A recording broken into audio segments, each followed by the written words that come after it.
બનાસકાંઠા, મહેસાણા અને ખેડા કે જ્યાં સરકારી શાળામાં ભૂતિયા શિક્ષકો મુદ્દે એબીપી અસ્મિતાના પર્દાફાશની જોરદાર અસર થઈ।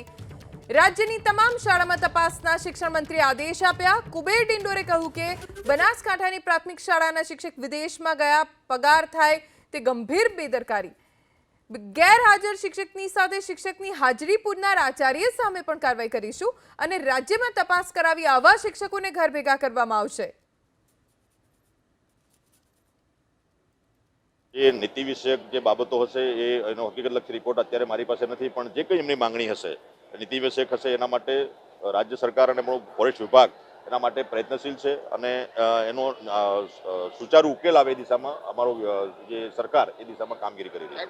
તાલુકાના શિવપુરા ગામના પ્રાથમિક શાળાનો એક મુખ્ય આચાર્ય ગેરહાજર રહે છે, એના બદલે બીજા શિક્ષક નોકરી કરે છે અને બનાસકાંઠામાં પણ એક શિક્ષક વિદેશ છે છતાં એમની હાજરી પૂરે છે, એ બાબતે શું કહેવાય? આવનારા સમયમાં એક શિક્ષકની વાત અમારા ધ્યાન પર આવી છે અને અમે હું ઝુંબેશના રૂપમાં અમારી જે 32,000 ઉપરની જે અમારી શાળાઓ છે ત્યાંથી અમે રિપોર્ટ મંગાવીશું ને એ ગેરહાજર રહીને વિદેશમાં ગયો છે અને નોકરી ચાલુ છે એ તો ગંભીર બાબત છે જ, પણ સાથે સાથે જો એની હાજરી પૂરનાર જે છે એ વધુ દોષિત છે।